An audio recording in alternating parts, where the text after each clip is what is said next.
from the square. Now we're moving down to project analysis. We take the findings from the environmental report, we take the findings from input from the community, and we analyze the project. We kind of are combining a step with community participation. Part of this requires some input from you related to environmental, which we did. There'll be some traffic protected intersection input, which you're going to give in the second half of the meeting. And then there's also the public hearing processes. You're going to have two processes that you can go to, two public hearings. The first will be Planning Commission, which will make a recommendation to the City Council. The second step will be City Council. So City Council will be either approving or denying this project. They'll be presented with, again, the zoning and the plan development permit. So with that, I will turn it over to the applicant, and he can give the presentation on the actual project. First, we're going to try to let the applicant get through the presentation, then we'll talk. If you have questions and comments about the project, we'll entertain those, and then we are going to have a shift to where we transition to public Department of Transportation. Have an activity. They're going to talk to you about why we have protected intersections, what that means for you as a community, and then we'll do an activity at the end. So if we can save our questions, let Sal get through the presentation and then take questions, because then that'll facilitate the rest of the meeting. Thank you, Leah. Can everyone hear me okay? Yeah. Is my voice project? Okay, good. I'm Italian, so if I'm holding the mic, I can't speak because I can't move my hands, so it's all related. So the Volar project, if we can click to the next slide here, give you an overview of location. Is everyone familiar with the exact location of the project? No. Okay. So on Winchester Boulevard, if you're at the intersection of Winchester and Stevens Creek Boulevard, immediately to heading south of Winchester Boulevard, you have the Best Buy on the corner. You have then just south of it the parking structure for Santana Row, and then just next to it you have Eli Thomas Menswear in a two-story concrete building with a little parking structure behind it. That's the property in question. That is 350 South Market Street. And then the next building over is Santana Row's Maggiano's building. So we're in between the Maggiano's building and the parking structure for Santana Row. That's the location. Yes? 350 Winchester. 350 South Winchester. You said Mark. I'm so sorry. I apologize. So that's the location that's shown there with the arrow, showing the Volar. Next slide, please. This is a closer up. Now, the project, as you are probably aware from the Santana West project, there will be a contribution made, which we don't know yet what it is. We should know once the EIR is published. I'm sure it'll be in the millions that'll be contributed to the intersection of 280 and Stevens Creek Boulevard, which is located right here.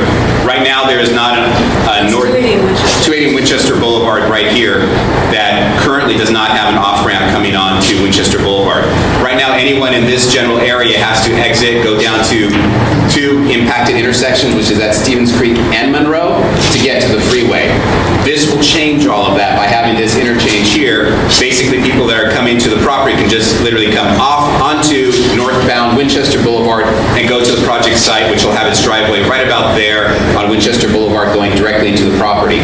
Since some of you were at the prior meeting, you remember that the site plan showed that our parking lot was accessed off of Tatum Lane. We have changed that to the recommendation of the Department of Public Works, and our parking lot, or underground parking lot, is accessed directly off of Winchester Boulevard. So there's a direct in to that. And so for those of you that live, there was I think last time a resident from Santana Row, there you are, that lived right back in here, or somewhere back in here, we no longer will be touching or impacting Tatum Lane. So that has been changed.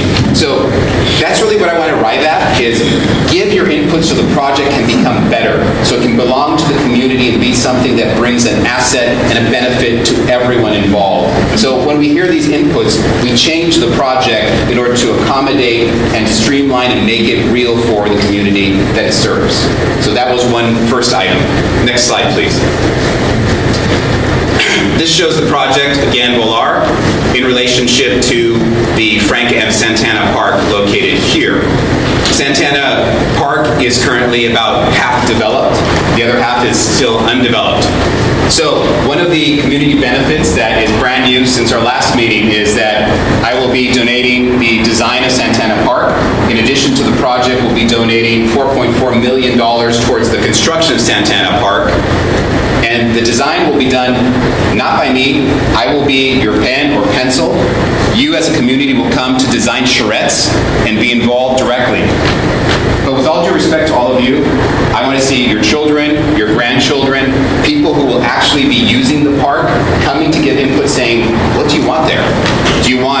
Services for the elderly. Do you want a meditation garden? Do you want play structures for children? Do you want a reading garden, a growing garden, vegetable garden? I mean, come and give and make it your park. It's not going to be my park, it must be your park. This will be a first in San Jose. Nothing has been done in this fashion. So I'm really pretty excited about it, and that's why actually my firm is taking care of and donating this piece of it, even though I'm not the developer, but because it's such an exciting aspect of the project, I think what a more beautiful way to create something that belongs and designed by the community for the community. Another feature that's unique to Volar, if we can skip ahead to the next slide, please. This is just a close-up, seeing that how sort of, if you will, underdeveloped this part of the park is, and then this is fully undeveloped. And that, God willing, with the connection. And you have, as you know, south of the freeway, there's a connector, a pedestrian connector here, so the park will serve not just the Santana Row community, but the neighborhood to the south as well. Next, please. Some of just the basic contributions of the project, and I'll go into further about the building itself. There'll be roughly $1 million that goes into the local school system. There'll be approximately $4.9 million that goes towards affordable housing in the city of San Jose.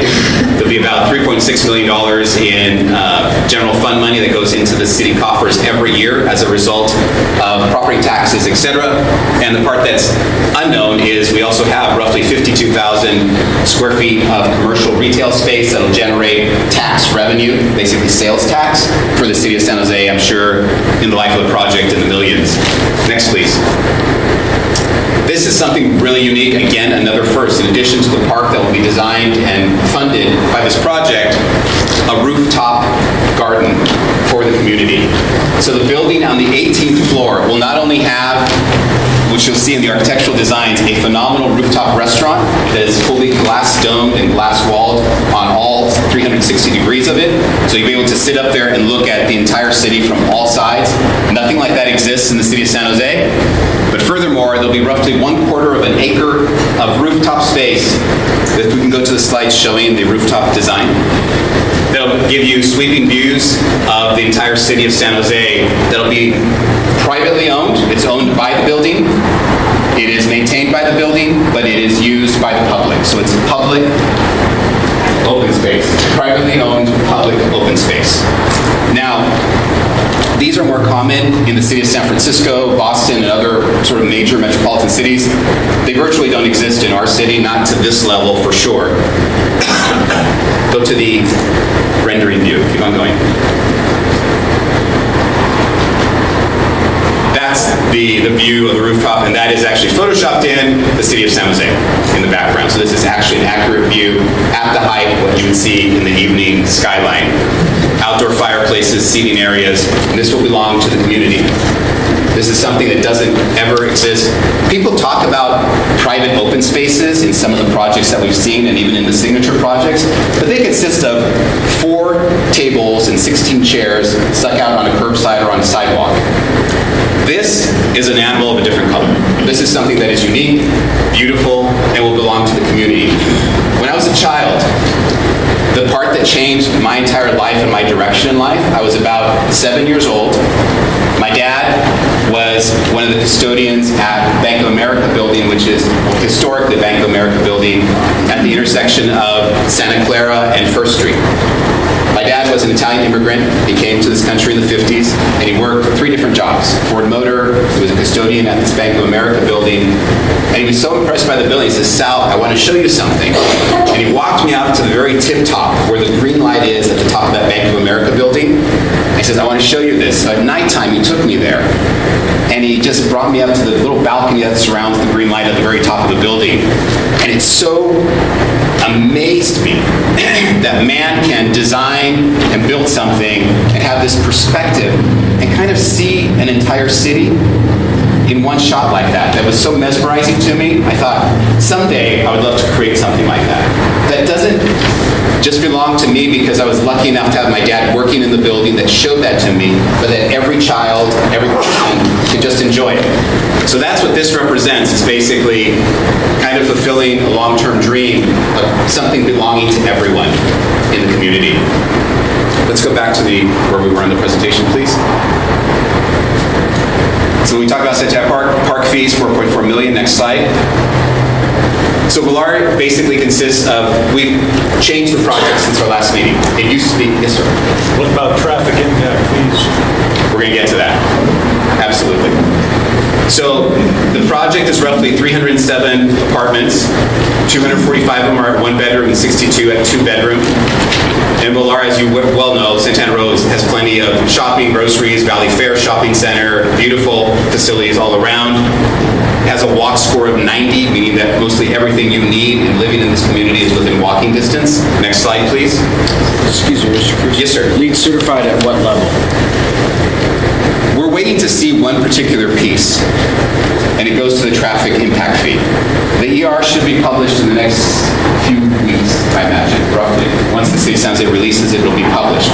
We have not seen yet what our traffic mitigation fees are. We know it'll be in the millions, presumably, but we don't know how many millions, because there's intersection contributions, there's impact contributions. So that I'll have to answer once I know, to answer you truthfully. I suspect it'll be quite significant, and the reason is that Santana West had a certain contribution.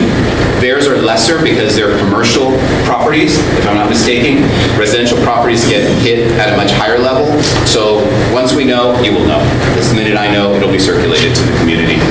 Next, please. What level of certification also is contingent upon that.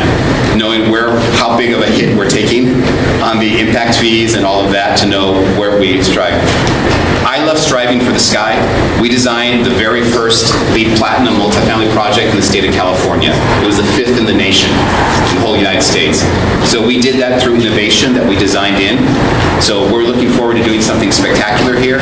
At what level will really depend upon how many fees and how many millions we're paying in that. So we'll see how it goes. Yes, sir. So if it's not platinum, will at least be gold. We'll see. We'll see once we know what our bill is, so to speak. Next. Yes, sir. Yes. $1 million. Do you know which district? Because some of the kids that might live in that tower, their middle school is actually It'll go to the local school district. That's the way that it works in California. It'll go to the local serving school district of this community, not elsewhere. Yes, ma'am. I think you said that the height of the building depends on fees. No, not the height. What? The LEED. I don't know what LEED means. Oh, I'm sorry. I apologize. LEED means Leadership in Energy and Environmental Design. That's a energy conservation sort of level about how green your building is. Is everyone familiar with the term green as far as environmentally friendly, et cetera? So LEED is a nationally known, accredited, ranking agency that says your building is how green. So we've designed like one of the greenest facilities in the United States. So we're pretty up on the technologies and the knowledge of it. This particular building, it will be LEED certified, and we'll see where we go above that once we see what our economy is like. I apologize, there was another question, I think. Was there anything else? Okay. Next slide, please. So this is the appearance of Volar. Volar has changed slightly since our last meeting. It used to be proposed at 260 feet in height at 25 stories. This is an 18-story building.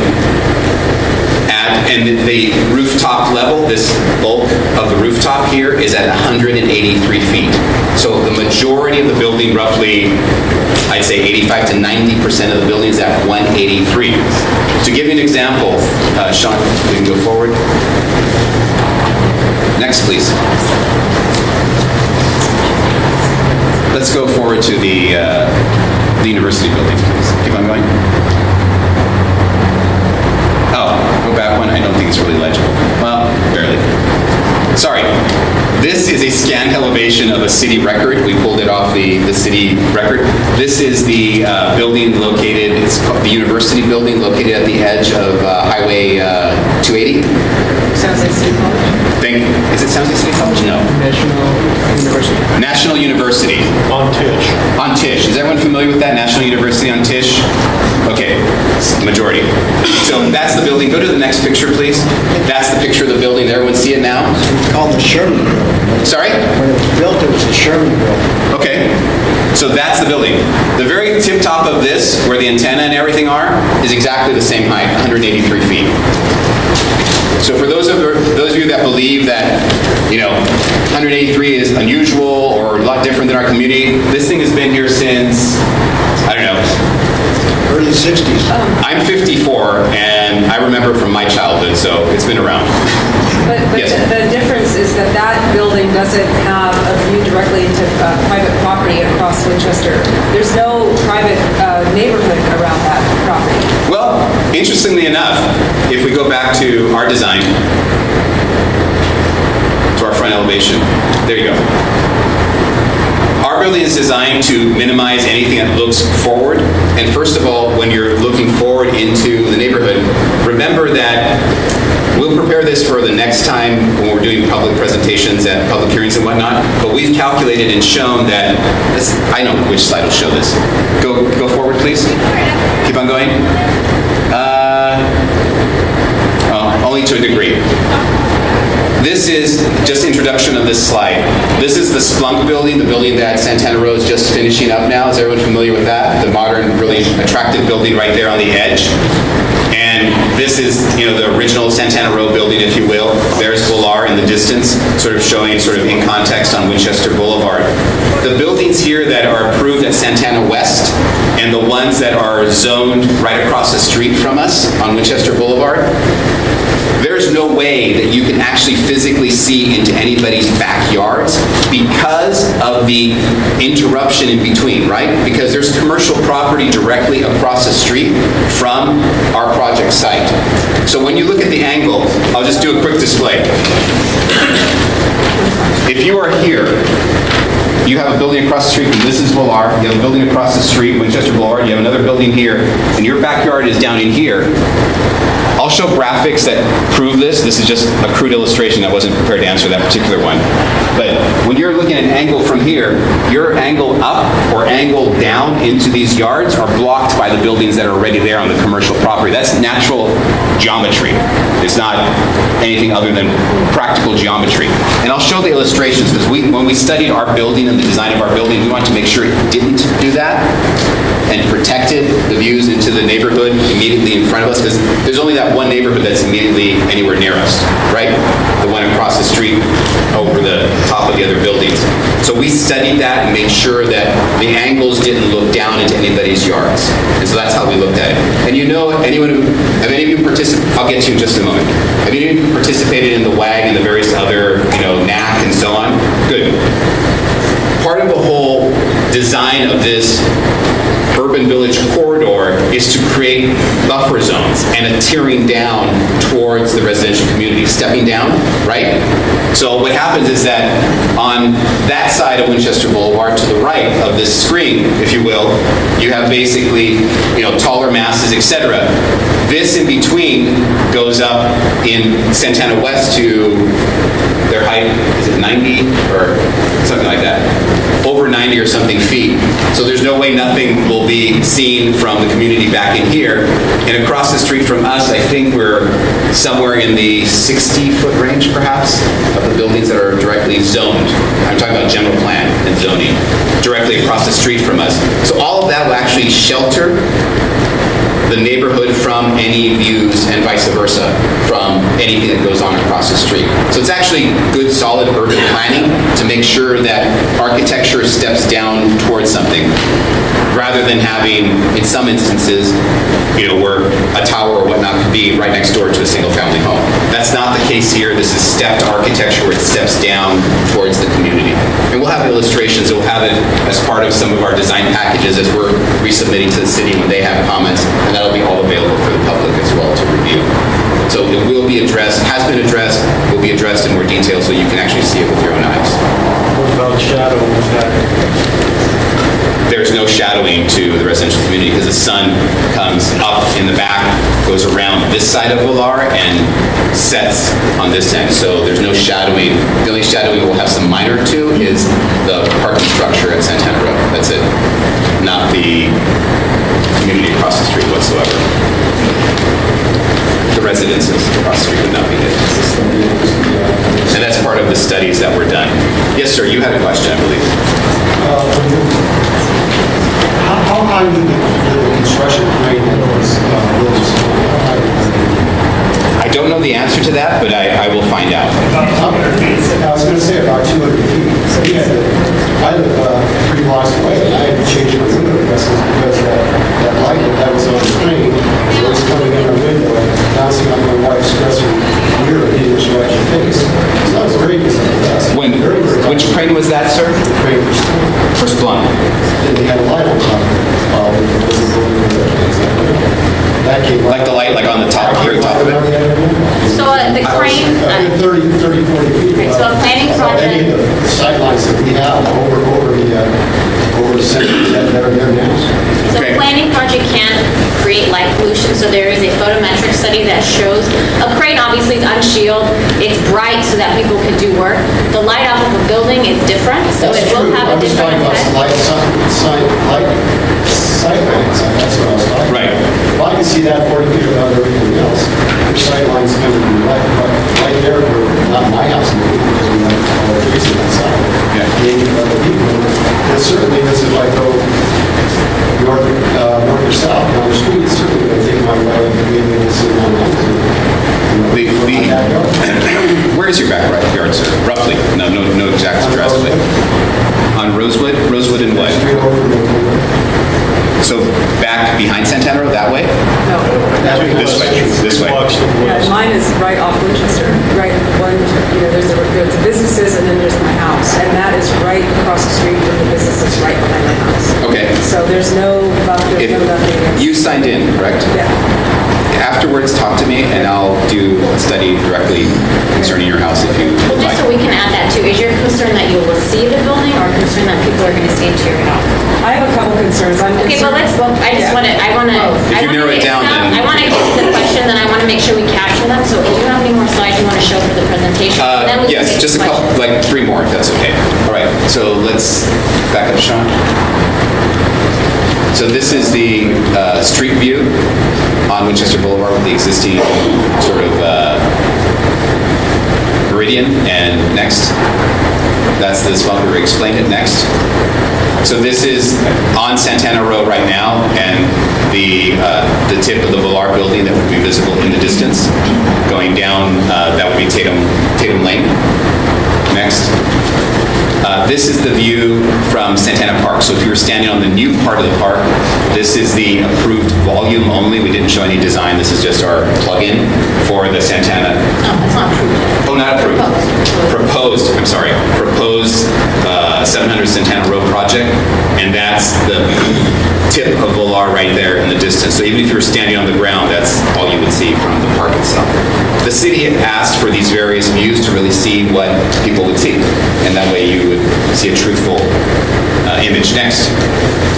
We already went over this. Next. This is the view of Volar in context. That's the National University building that we just talked about. That's basically the top of that is the same as the rooftop here in height. This is the 700 Santana West project proposed at roughly 120. This is the top of Splunk. These are the volumes only that were approved for Santana West across the street. So it just gives you a context that the building volumes are really comparable and relatable to what has existed in the neighborhood for, I don't know, maybe let's say 30 or more years already, and what's being infilled now with the new projects that are being approved. Next. Oh, I'm sorry, go back up. This, if I may finish. Sorry? The buildings for Santana West are pretty. No, they're not. That's not what's Why do being... you show them that high in comparison? This is actually accurate, ma'am, because these are accurate to the height that was approved by the EIR that was approved for Santana West. They're not 120 foot high. We're not showing them. We're not showing them at 18 stories. Are you showing that the building compared to Volar's two? This is Volar. Yes, ma'am. Yes, that's correct. That's 18 stories. No, it's not. It's not 18 It's stories. just, he's trying to show the perspective of what, when you think 18 stories looking up, he's showing a It's perspective of perspective. when you're looking down the street. That's if you're looking at it, if you're standing on top of Volar looking down. This is looking across, kind of capturing the whole neighborhood. Like it's the same height. That's it, that's his point, actually. It looks like it's the same height. So Perspective. This is a, what do you call CAD? What do you call CAD? A scientific program? It's able to take Yes. masses and replicate if you were to stand. The whole point is, that he's making is that it looks similar in height, Correct. because you're not gonna ever see the building only like this. You're going to see it from different views, and how an 18-story building in height compares to buildings that are much In shorter. context. So when you have a bird's eye view, you Yeah. have an 18-story building in the back that's farther away. You have a shorter building, yet it's just down the street. It's giving you perspective, and Right. those heights are pulled from the permit, so the exact height, and then it's implemented into CAD. And you can shake your head no, but I assure you that that's what's happening in this photo. I promise you, this is actually accurate. You may say no, I agree, That's and fine. respect that, but this is actually accurate to what... That's fair, No, that's fair. but you have a street view? I mean, this Yes, we do. This is a, Go backwards, Sean. Backwards, Sean. Keep on looking going. down to both of them. Keep on going. Keep on going. This is a street view. This is standing at a roughly 5.5-foot Out the height. other end. 1 second, if I may finish. So this is standing roughly at a 5.5-foot height, so eye level. Looking straight down, you're standing with Splunk to your right and looking straight down at the Volar building. That's what this represents. How about from the other end? From the other direction, I don't know if we have one. I don't know Well, if we that's produced one. kind of, This is a little bit, but not showing the whole height. It's just, so do remember this, though. Talk about perspective and study up on this. I mean, look at what, real math and real science tells us on this topic. When you're walking on a street, the only way you will see the entirety of a building, truthfully, is if you're at a distance.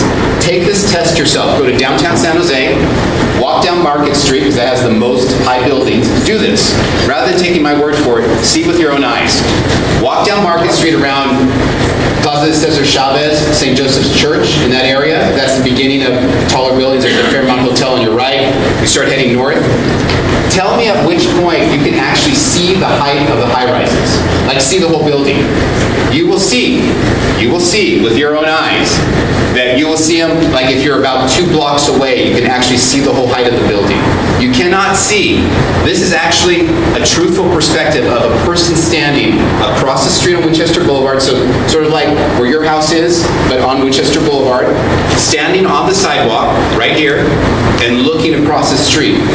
Your range of eyesight doesn't see 18 stories. Your range of eyesight will be here. Roughly 5 or 6 stories. Please, all that are shaking your heads no, go and check it out for I yourselves. think we shake our heads no, because Yeah. we're used to walking around in a single-family residence, one-story neighborhood, and we're used to seeing the sky. We're used to seeing the sun, we're used to seeing the mountains, we're used to seeing a lot of things, and that's something that's not happening. So, yeah, I mean, I understand what you're saying, yeah, we're not going to want to feel, but we're trying to mitigate the impact of this a little bit. That's all. I like the fact that I know where the weather's coming from. When you start getting candles and steel and glass, you're not going to see it. Yeah. The weather coming, you're not going to see some light. Let's go. Those are just very, very big things that I think. No, let's just transition to a few more questions, please, and maybe some that haven't spoken yet. Yes, ma'am. Just to clarify, the previous slide that was showing the volume building, you mentioned a bird's eye perspective. What was that, it wasn't from a nearby building, so what was that perspective garnered from? It's what's called an overview, sort of looking at the commercial area. So this basically looks at Santana Row, Santana West, all the way down to the freeway to the, From a perspective higher than, obviously higher than the height of your building. in order to be able to see it all, yeah. You can't see, if you're standing on the ground, there's no way you can see all of this, right? So this is just giving you, there are other views that are ground views that show you the vision of the ground view. This was meant to just show you context, that's all. And my second question, the slides that you're presenting, are they going to be available? They're already published. They're at City Hall, they're already all fully published. I guess accessible online anywhere? Just this? I don't know. I mean, the because we're CAD, taking notes. the CAD file's really large. I mean, it probably won't go to your computer from it Yeah. unless, so you can come to City Hall and look at the file. I can Well, send I'm you. assuming this is like a PowerPoint or something. Oh, yeah. There's a PDF. I'm asking if what you're presenting here tonight will I be can- accessible. You can send it to me and then my email's I on could, the. yeah, I could send a PDF. Maybe I'll send them in multiple PDFs, so they're like small files, because most won't accept more than, 5 megabyte or 10 megabytes, so we'll shrink it down. Top side at 6, okay. Wait, So- really fast before questions, because I want everybody to answer. Sean's gonna write down like bullet concerns. If you have an issue with the height, we don't need to hear the height. I mean, feel free to just say height. Because like, there's a lot of people in this room, I want you all to get in, and we still have part 2 for DOT. So when you have a question, one question, get to the point, and if it's been repeated, just say height, we'll do a tally. So we know that 30 people are upset about height, but not everybody needs to make a 2-minute comment about height, just so we can get it documented and keep us moving, okay? So that gentleman I cut off, we can start with you. No, that's fine. I was just going to say, we can post them on the Winchester Black website. It's a little easier accessible, so you can send it to us. Okay. Ron? Can we take a tally on height now and see how many people are opposed to it? Sure, height issue. You want to take a height, let's count. Count off. Put your hands down once you've counted. 1, 2, 3, 4. You can count yourself, because your hands are going to get less. 7.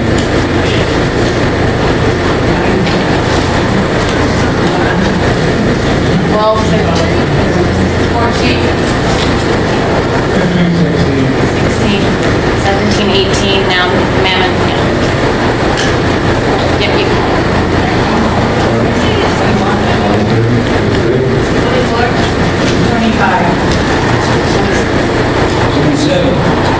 28 in the back. 28,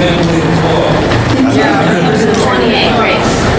You need to put one car in here because you have 2 parking lots there. It's hard to ride out to. You're going to go across the street to the left out to Yeah. you go west on Stevens Street. Are you asking a question or just Well, I'm talking? just going to point out that you already have an impacted right turn lane that's going to go to Freeway. It goes to the parking lot, it goes to Santana Road, goes to the parking lot, and it goes up Winchester to the Freeway. Now, that's already impacted now. You can't get out of Canaan to get across the 3 lanes of highway, turn left onto West Mountain Stevens Street. So that's a traffic issue that's already there right now. There will be traffic analysis in the EIR and part of the second half of the meeting there. We acknowledge there's protected intersections that are continuing to have an impact, which is why Jessica and Doug are here. Because you will have an impact, you will get money dedicated to improvements to lessen the, I guess, feeling of that impact. It doesn't eliminate the impact, but it provides public improvements that help mitigate the impacts feel to the community. Sir, in the front. One of my concerns is morning and afternoon reflection coming off of that building, particularly for the neighborhood to the west. If my good neighbor here has to draw a shade on the east side of her house just to prevent the sunset from blazing into her rooms, I would think that would be a problem. I'm hoping that that will not be an issue with this building, but it is a concern for myself and my neighbors. If I may, that will not be the case. This is not reflective like the gold reflective glass building in downtown San Jose. This is a non-reflective glass specifically for that reason. Because I hate it. I got married at St. Joseph's Cathedral downtown, and I got the big blaring gold glass building blaring as I'm walking out the cathedral with my wife. Not exactly great. So my experiences are similar to yours, so it will not be that. All sides will not I wasn't be complaining reflective about glass. the I was complaining about the site. And ma'am in the front, I cut you off, so do you want to list I your apologize. questions?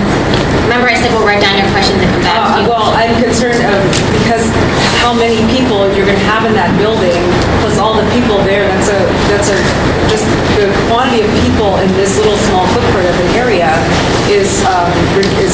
sometimes it takes 3 turns of the traffic light, especially at the holidays, just to get from my house, which is right there, to Winchester, because I have to come out, and that amount of space takes 3 turns of the traffic light, and it's dangerous.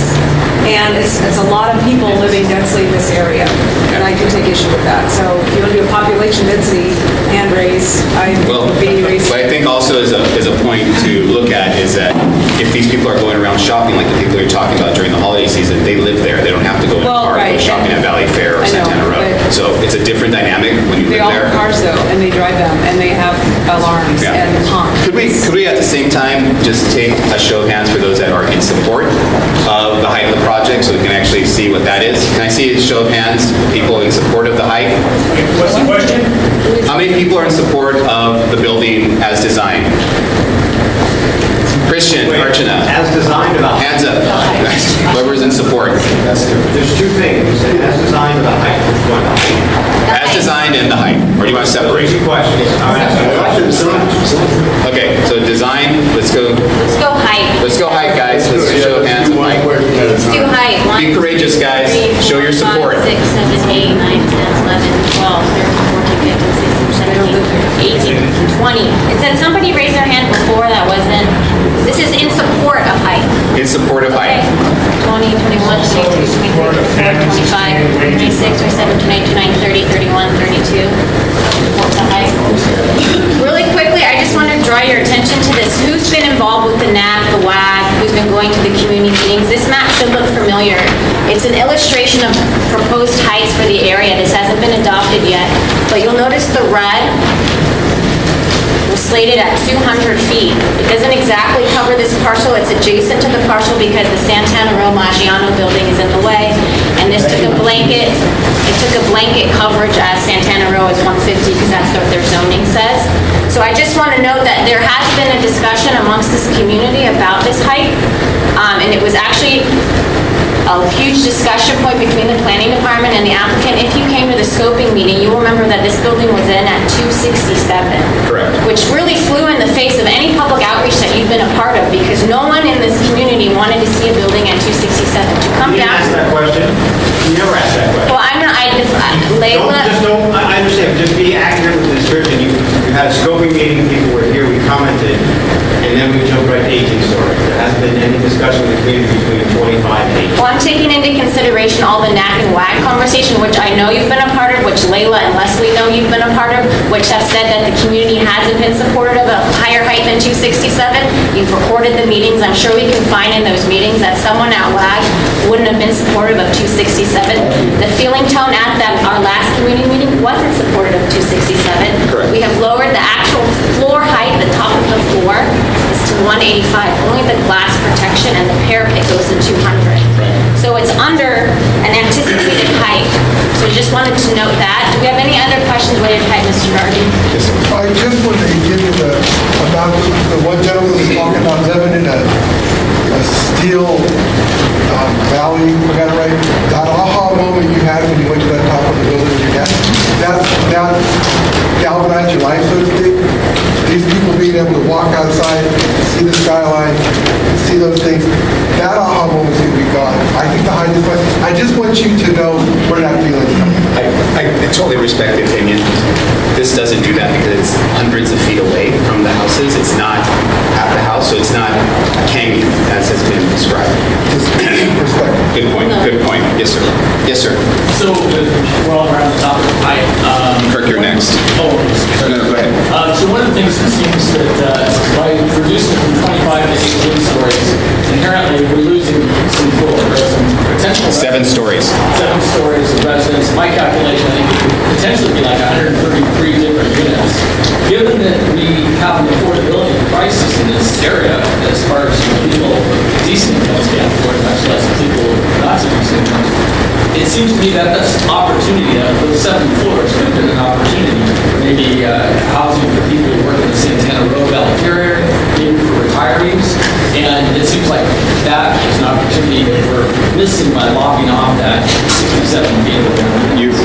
You are correct. That was exactly what was being studied was, potential senior residential, a part of it, affordable housing, a part of it, but that, in looking at the dynamics of the community, the neighborhood, and what was being discussed at the various meetings, was sort of like 200 was the absolute tops. We kept our rooftop at 183 to sort of match this other structure. I know it's not enough for some, but that was kind of the dynamics that were traded off, was saying, can we do something that's basically balanced with the rest that is in this commercial center? That was as a trade-off. Kirk? I have two questions.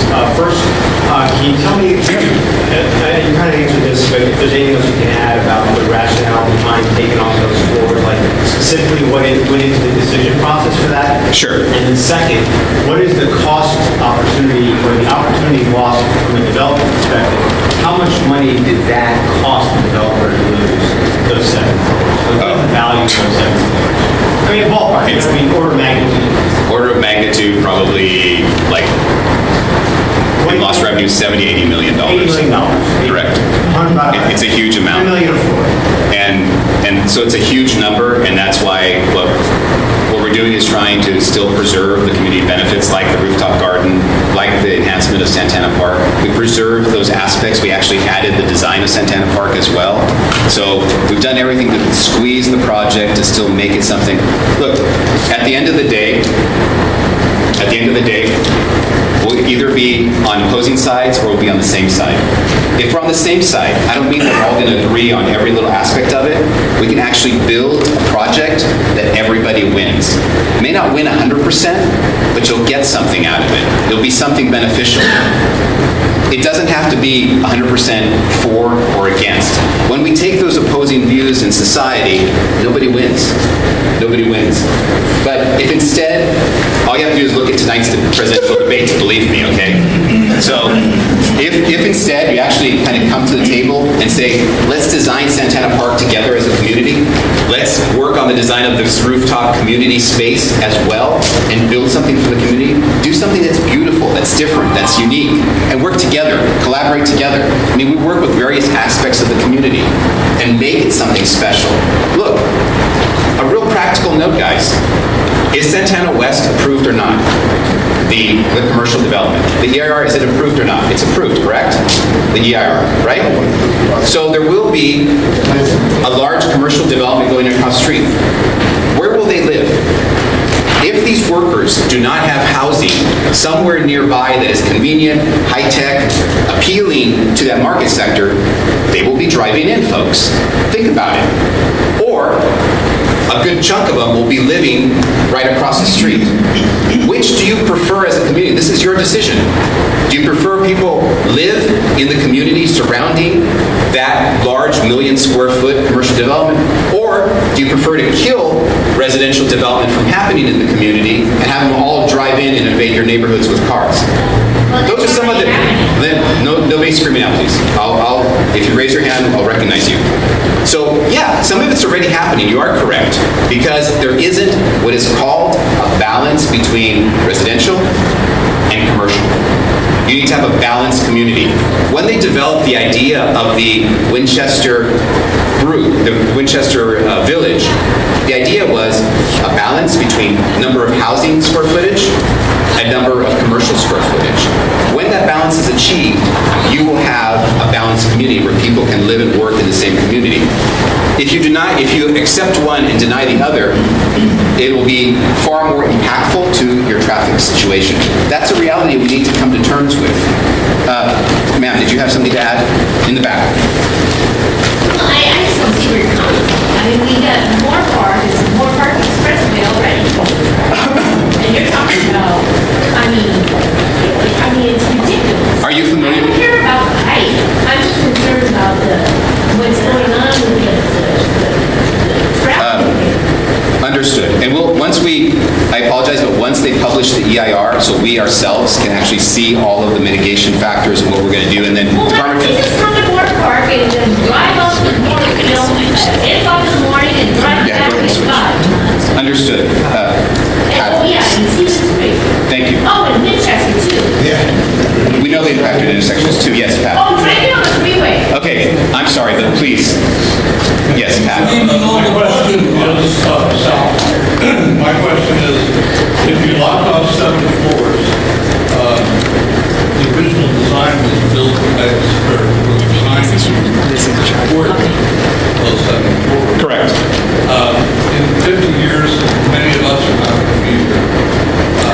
If there was a decision later to add this bedrock, attachment, all that stuff,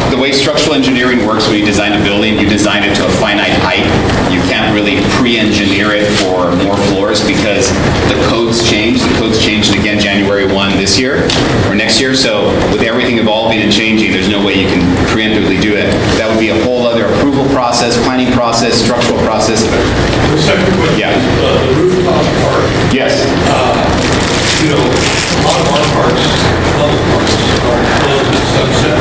Yes. Is there anything specified or written down about the hours of availability? This has to close at sunset as well. This has to close at sunset as well for, again, safety reasons, because, you know, in a dark, unprotected area, it's just not safe. It's always best to have all public parks closed at sunset. There's a reason why that has become the process. Yes, ma'am, and then Kirk. Okay, so the Santana West was originally, the realtor, the developer wanted to be multi-use. They wanted retail, they wanted residential, I believe so. I'm not. and then the city nixed that and put in commercial. So if you're putting in residential and commercial? Yes, commercial also, yes. There's 52,000 square feet of commercial retail. Can you explain to me why the city would deny that developer the same?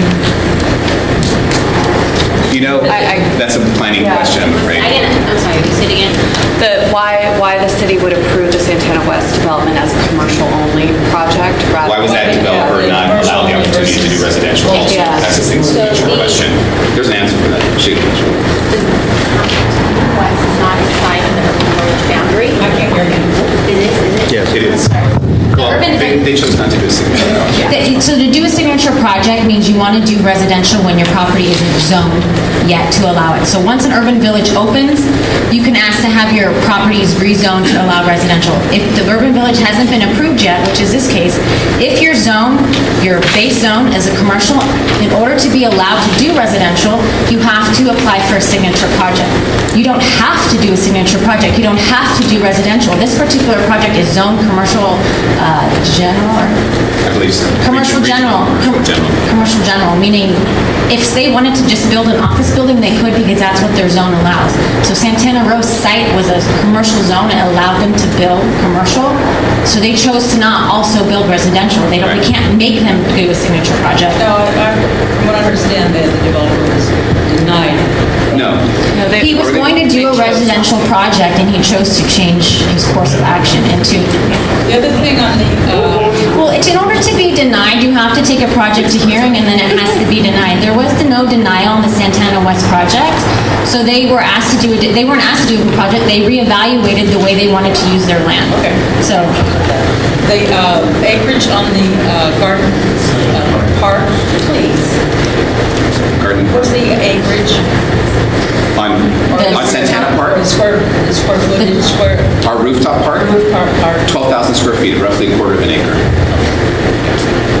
so we're going to transition really fast because it's a specific part of the evening. We want to be able to have the comments taken. We'll be here so we can go back to the project. Kurt, you've talked a lot, so I don't feel bad cutting you off.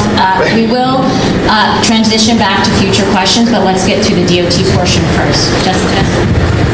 Thank you, and thank you everybody for taking time out to be here tonight. Saw that you want to finish Just something up? just a quick announcement. He had the room scheduled for the. We have the Winchester NAC meeting right after this, and so for those of you here in the Winchester NAC, I thank you for coming to the Volar section of this. This is going to run maybe till 8, which means our guest, I don't think is going to be able to make it. I'm not sure. We're trying to get in touch with him. Just wanted you to be aware of that so you can make your own arrangements. I apologize for any inconvenience that caused you. We'll try and reschedule if we don't get to this. We still have room after that, but so as long as you can stay, we'll still have our meeting after this one. It just might not be at 7:30. Hey, can we just have clarification? Will you guys be willing to work with the community in deeper levels as we get forward? To me, it seems obvious because the answer is yes, but just to have a commitment from your organization to work with the community that's here that wants to engage. Oh, sure. We've been open to the engagement and participation. To email me, my email's on the agenda. You've got my email at the meeting in May. I really haven't heard from a majority of the community members. Sorry, I'm getting a sign, I can't be heard. My email's on the agenda. Feel free to email me. I haven't gotten that many emails since our last meeting in May. Please feel free. That's how you become part of the public record. You email me and it goes into the file. I'm here to talk about this today, and he specifically came for the presentation on that, so I want to advocate for opportunities for any of the community members that were here to have an opportunity to speak because,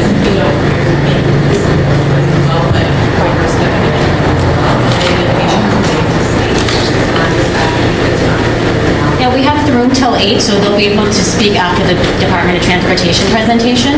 If someone has a question, but are you asking for 40 people to be able to ask the question right now? Sure. Do we have 3 questions? Sure. They would like to ask a question? Yes, sir. Yeah, no, keeping it along with the ideology of supporting the local community, I just wonder if the developer was going to hire local labor to work this at prevailing wage, working wage, or he's going to do like a lot of... The very specific answer is yes. All right? Thank you for that, I appreciate that. And then there's 2 more, right? Thank you, I appreciate that. Anybody else like to speak? Please feel free. Okay, I think there's 1 more, I just want to be respectful. Yeah. Thank you. Absolutely. Okay. And we'll definitely have more time throughout the evening. But again, as Leah said, I'm Jessica Zhang. I'm with the Department of Transportation, and this is Doug Moody. He's also with the Department of Transportation. Happily. Is that better? Okay. Jessica, Doug, Department of Transportation. And we have a very particular job here tonight. And what that job is to get your feedback on very specific improvements that you would like to see this project implement as it goes forward through into construction. So let me say a little bit more about what that means through this. I also want to just put forward that we are very interested in your overall feedback on the transportation network here. We've been doing a lot of work to understand it, to understand the freeway concerns, the fact that the freeway concerns are spilling over onto the streets that one of the women here, who I don't see at the moment, I think she's just behind, was talking about Moore Park, about Stevens Creek, about Winchester, and because the regional facilities are very full, people are using these streets as alternatives. We're working with VTA on those issues to understand what can be done along the 280 corridor. We're working with them also to understand more high-capacity, high-quality transit options for this area to help people have better alternatives if they don't want to take their car all the time or they can't take their car all the time. And so I just wanted to put that out there, that there's a lot that we're aware of that's going on in this community, and we want to hear more feedback. Tonight, we also have a very specific responsibility to get your feedback on a particular type of improvement. So we'll try to focus on that, but be very open to your feedback, either at the meeting, email to us, email to Doug, and let's definitely keep the dialogue going as the urban village planning process moves forward. So, to the next slide, Doug. There you go. Perfect. So this project has agreed to a couple of specific types of transportation improvements already. Even though the CEQA process isn't finalized, we do know that there will be a transportation demand management plan implemented at this site that the city will need to approve before it can go forward. And that will be specific strategies to get the people who live and work in the building options outside of a car. Typically that involves things like transit passes, also bike parking, other improvements like shower facilities in office areas, etc. That's a whole suite of options that makes it easier for people to leave their car at home if they want or need to. Also, as Sal mentioned, this project will be for our transportation development policy for the Interstate 280 Winchester project. It will be contributing to that regional project. That's a project that's in the early stages of development by VTA and Caltrans working together. There's no specific design for it. That's also going through a community process, again, early stages. But we know that there's circulation issues that result from the fact that you cannot get off of 280 at this location. And so we're working with our colleagues at VTA and Caltrans to look at that. Yes? Do you have any estimate of the cost of that and how much this project will need? I do have an estimate of the cost of the project. I also know what the fee is on a per-trip basis, but because the analysis, the CEQA transportation impact analysis for the project isn't complete, I don't know how many trips this project is projected to send through that future interchange. So the per-trip fee for the transportation development policy is $26,000 per trip that a project, any project, sends through that new interchange, is projected to send through the new interchange in the afternoon peak. And what's the estimated cost for 280? It's very early, but the estimated cost is $145 million. And what's the estimated cost of the estimated contribution to Volar? $26,000 times the number of trips expected to send through this interchange. Which is? I don't know that yet. That's still CEQA's complete. Yeah, I'm sorry, I don't, because the project has changed since I've even seen any estimates, so I don't know. Yes? How is it going to be? The interchange extension, so it's a combination of fees from new development, which is where the transportation development policy, why that was created, and regional sources. So, for example, the project has been named in the Measure B that's on the ballot as an eligible project. So that's for the regional sources, and then the transportation development policy, which our city council just approved last month, will also raise funding through private development. So Measure E goes to my property taxes, is that correct? I'm sorry, no, Measure B is a Measure B is the sales tax for transportation purposes. Is there a ballpark idea of when this project should potentially start? So the project was studied a bit by Caltrans when it redid the 17-880-280 Stevens Creek. You are all familiar with that. Okay, so it was studied a bit through that, so it's a little bit ahead of the starting point through the various significant studies that Caltrans requires to do a project of this magnitude. We will not see this project completed within the next 5 years. I would be floored.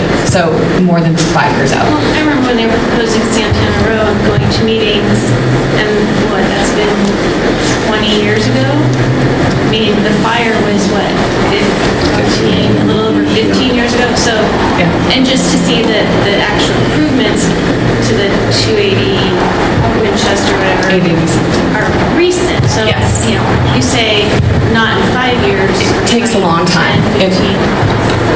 So the buildings will be in place long before there's any mediation. Yes, if this building is approved, it will be in place long before that off-ramp. I do want to get forward into the portion of this. You gotta get to the point where you can use your green dots and exactly. And then you're still here for questions. All right, so the protected intersection projects is the last part of this. This terminology is terribly confusing, so I'm going to go through it with the next, there we go.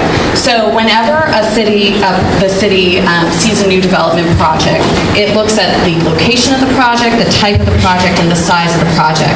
And if it hits certain thresholds, then that project is required to do a transportation impact analysis, as was the case for this project.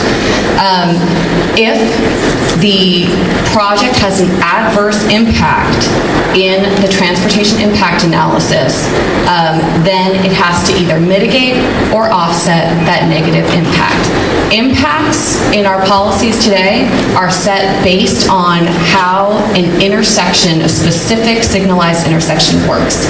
It's based on the time that an automobile is delayed at those intersections, and if they fall below level of service D per the city's policy, then that's considered an impact. If it stays A to D, which is, anywhere between no and some delay, then it doesn't have an impact. It's very on or off. So you can either mitigate, which is say, if we make these changes to the intersection, then we can get it back up to level D or above, or we can, as a matter of city policy, adopt a protected intersection, and then the development has to do other things in the vicinity of that intersection to improve the transportation network. The purpose of this policy and that option is that many of our intersections are already pretty big, and we can't build them out any farther. And if we were to build them out, it would have a very adverse impact to other parts of the transportation system, namely making it even harder to walk or bike or take transit, etc. So we don't see the value in continuing to grow certain intersections such that they become a more hazardous place. Next slide. Again, this is when intersections have, absolutely, Chris. Intersections have already been built to their maximum capacity. The council can take an action to protect the intersection. 2 intersections in this vicinity, the intersection of Winchester and Stevens Creek and the intersection of Monroe and Stevens Creek, have been protected by the council in the past. Did you still have a question, Chris? Radius, how far away can an intersection be considered impacted? Is there a particular radius, or does that depend on the size of the project? Yeah, it depends on where the traffic is expected to go. So a new development, if the traffic is expected to go through that interchange, even sometimes it can be pretty far away, but it's expected to send traffic through the intersection to a significant degree, then that would show up. Good question. And so the protected intersections therefore generate, you can think of it as value, to improve the overall transportation system without blowing out that existing intersection. It's typically used to improve system capacity in one way or another and enhance the overall system, particularly non-auto modes. The values prioritize projects that are in adopted plans and in proximate impacted neighborhoods near the intersection and or near the project in question. All right. We've also set up community improvement zones to make sure that that idea that the value is invested in the communities that are impacted is kept too. So you can see we have a map up here. We have another map we can put up given the size of the group as well. But you can see that there's a big orange line, and it defines where the value generated by this project and others within this community improvement zone could be spent. Okay. So we've talked about this pretty significantly, but part of the purpose of the policy is to make sure that in the lifetime of this project, you see offsetting improvements. And we want to do that ideally with the developer doing the improvement, because that typically makes it cost less and also makes it faster, typically. So that gets to particularly bullet point 3, that we're going to need to very carefully look at projects that don't require the city or the developer to do excessive study or outreach. We don't want another project that takes years to implement. We want something that can be done and really be on the ground. All right. Good. Great. I'm going to turn this over to Doug for a moment. Thank you, Jessica, for that great overview of protected intersections, which actually are a good thing. People don't usually think that.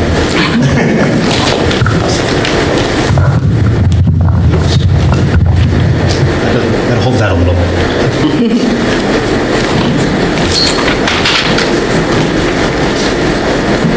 Okay, great. Thank you for coming out tonight to participate in this important process. So right now I'm going to get into the projects we're presenting for the protected intersection projects. Please try to save your questions till the end. We're short on time, and think about them and refine them before you ask them. And we'll address those at the end, particularly the ones that need to be addressed as a group. We will also be here after I'm done speaking to answer questions that can be addressed more on an individual basis.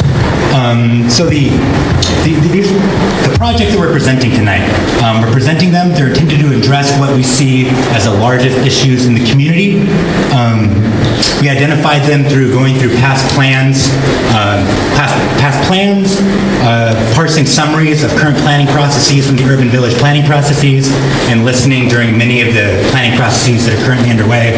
A lot of you have probably seen me. I listen. I try to turn those into projects that I think you're going to like. I'm trying to do this quickly.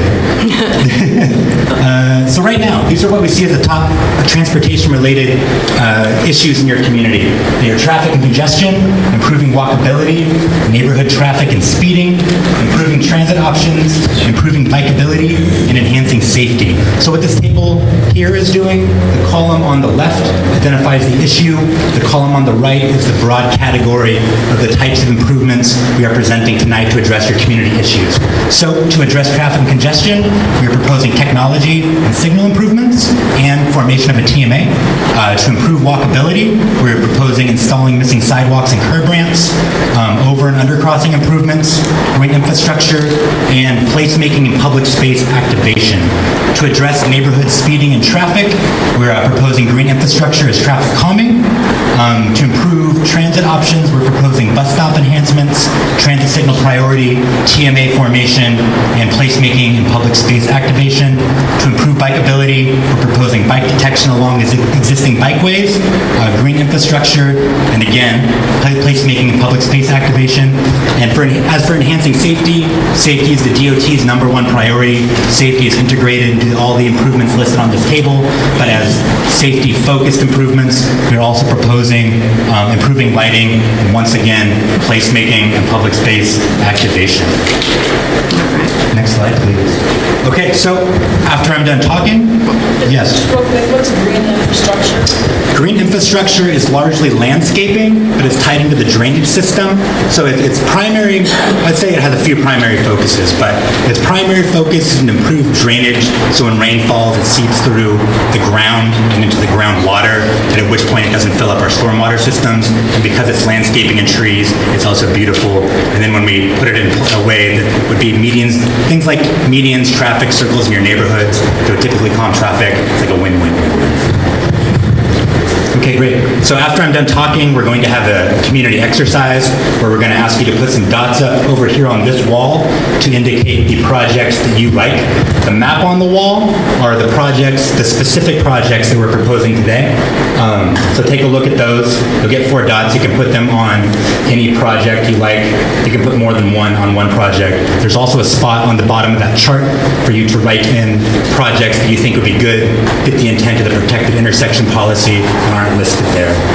There is also a map up on the wall in the back, because there's a lot of us. And there's also maps up here that Leah and others can share with you, so it's not a big crowd over here when we're trying to put dots and write comments with markers.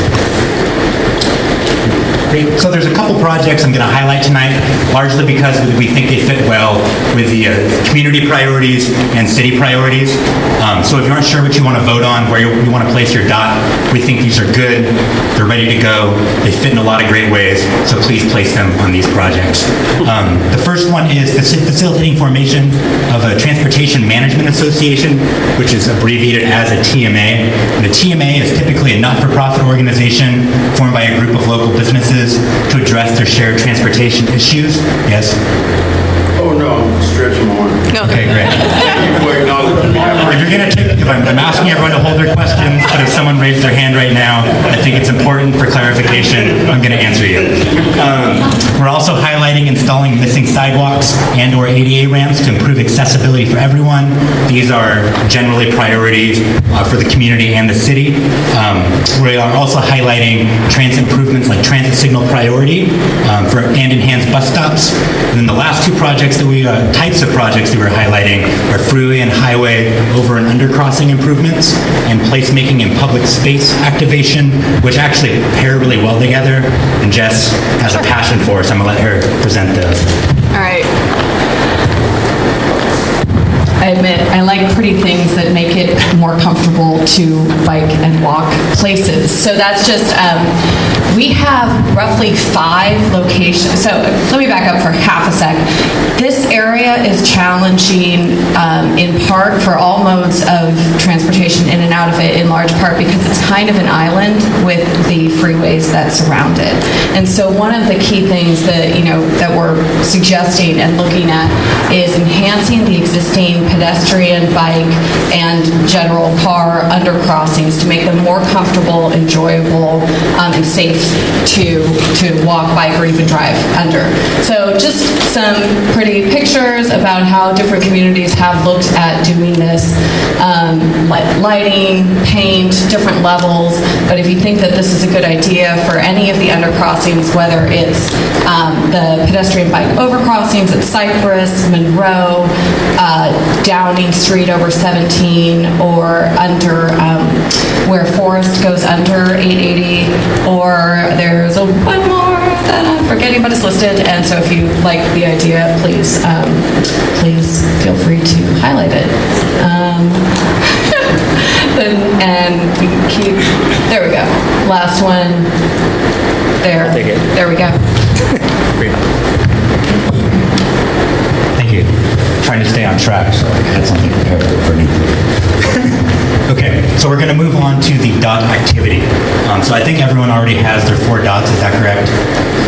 Yes. Raise your hand if you do not have your 4 dots. Awesome. So like I said before, please place them on the chart. You can place more than 1 dot on a single project. You may also write in and place dots for projects that you want but aren't included on the list. But please remember that the projects you write in during the exercise should fit with the requirements of protected intersections we mentioned earlier. That is, they should not significantly alter existing operations or require excessive outreach by the city or the developer. There's also Post-its and pens available. Feel free to write on the map, write on a Post-it, put it on the map, take a Sharpie, write on the map. When we're done with this exercise, I'm gonna go back tomorrow morning and summarize your input, and we're gonna use your input to determine the final list of specific projects to be tied to this Volar development. We think there's around $1.2 million available for protected intersection projects to be implemented by Volar. So with that, are there any questions we should address as a group? And also please keep in mind that we're available for more specific individual questions when the activity starts. Yes, sir. Yeah, is there a dollar cost associated with some of these improvements? Maybe I'd like 3 of them at 1.2 million versus 1 of them that's 1.2 million. I mean, it's a trade-off. There are rough estimates for some of the projects. When we assemble this, we move at the speed of development. So if we had a chance to look at the project and have our engineers put together an estimate that we thought was at least in the ballpark, which sometimes they aren't dead on yet, we've experienced that, but we're trying to give people a sense. So the ones we've had enough time to look at to give people a sense there is a cost associated with. It's on there. Yeah, for some there aren't, and we'll figure out the cost of that later should people vote on it. Yes. What are the enhanced or Do I have that written down exactly? If I could read can I see one of these? Thank you very much. The way we have it described currently is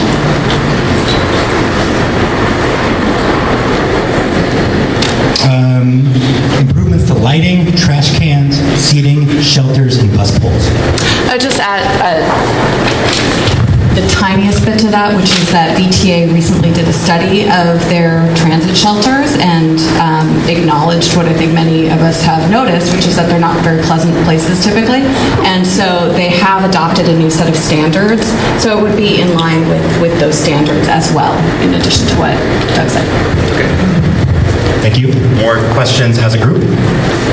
Yes, ma'am? On the bus transit, have you included more buses, smaller buses, and every 10 minutes? That would not be be something that the city can directly decide. We can influence VTA to do that. VTA is actually embarking on their next network currently, which is looking at increasing the frequency of their existing bus lines. Agreed. Chris? As far as the Transportation Management Association, will neighborhood associations have the opportunity to be involved in that? Will that strictly be from business? That is still to be determined. What we're proposing is money to hire a third-party consultant to facilitate formation of a TMA in West San Jose. TMAs are traditionally formed only with businesses, but that is not to say that the one we form in West San Jose cannot include resident groups. Please. Yes, sir. So on this, getting back to the offering on 280, what's to protect the local neighborhoods from cut-throughs that already happen daily now? These poor people on Monroe and Tish and everybody's just cutting right down there. People that are going to Saratoga Avenue are going to exit this Winchester and cut through our neighborhoods to get home. Because Winchester, or Saratoga, is impacted. Why isn't Saratoga or Lawrence being taken care of first? We're under control right now. How do you protect our neighborhoods from the cut-throughs that are going to go up Saratoga Avenue? Great point. So we can talk about this more, but I'm sure it's of interest to many in the group. Well, I think Yeah. So the design process for that off-ramp will be a long-term discussion, and I encourage everybody to stay involved with that, and the city will do its best to make sure you know about when those conversations are occurring. So is it because of this project here that they're not going to Saratoga Avenue? No, that's a good question. It's not just because of this project here. The completion of this interchange at Winchester, so that it's not just an on-ramp and an off-ramp from the north, has been in process for quite a while and studied in the past. It's not just related to this project. I'm gonna. But why? May I add to that? Yeah. So the VTAs, we're very aware that the improvements at 280 Winchester are a huge issue in this community. VTA is studying it. There is no finalized design. Everything's still on the table. The scope of work is currently improving the connection from 280 northbound, improving bike ped connectivity across 280, and improving local roadway operation. And I will say that on Wednesday, October 26th at 6 p.m. in the Cypress Community Center, VTA is holding an open house focused exclusively on the 280 Winchester interchange. Let's take that up too. There is a separate study, and we agree, and we're hearing you about Saratoga as well. Change. We hear the same thing. Can we add, your neighbor in the green has been raising her hand. Yeah, her hand is tired. I'm sorry. Go ahead. Well, my question is along the 280 project, and that's, will eminent domain be any part of that? I believe no. I have seen no considered improvements. I've actually seen improvements specifically steering away from requiring any takes. But with that, I'm also going to have to say that we do have to focus on the Protect the Intersection part of this meeting. We only have the room till 8. So if there's any more questions on Protect the Intersection projects to be answered as a group, I will take those. And if there's questions about other subjects, please talk to me while everyone else is up, placing their dots and writing their comments and evaluating the improvements. Yes, Kurt? So I just found out for Winchester Knack, Scott is here, if he's willing to hang around, so at 8 o'clock when this is all done, we'll just look at our meeting, and I would suggest we continue this discussion afterwards too. Yes, ma'am. Can you give the date and time of the meeting at Cypress? Absolutely. It's online. If you Google VTA 280 Winchester, everyone can find it, but I will repeat it. It's Wednesday, October 26th, 6 p.m. at Cypress Community Center, and that is a VTA open house focused exclusively on 280 Winchester. VTA is also conducting a study of the entire 280 corridor. It's a much broader study, but there will be people at that meeting very equipped to answer your questions about the entire 280 corridor. October 26th, a week from tonight. Okay, what time? 6 p.m. I'm sorry, Ken. Oh, yeah. Just to add to that, the NAC has been looking at the whole idea of capping the freeway, kind of global picture, and then we've actually proposed a freeway within a freeway, which addresses the whole I-280 corridor and really beyond. It's a 100-year plan of how do we create a transportation transportation network using existing rights of way. So it's on winchester.com. So. Any other protected intersection questions? Last chance as a group. I think we're going to ask everybody. Okay. I just think it's really important that you also make sure that people with disabilities that are translocating between areas, because I can tell you some of the areas, like over by Splunk, if you're in a scooter or wheelchair, you're going to get killed out there. And it's during construction, I don't know about after, but not just block off entire areas for people to be able to. Definitely a concern. There are some projects that will help that. Okay, with that, everyone please stand up, take your dots. I have some Sharpies and I'll meet you over here in the corner. Also, there's maps here and we have maps floating around. How do we turn this off?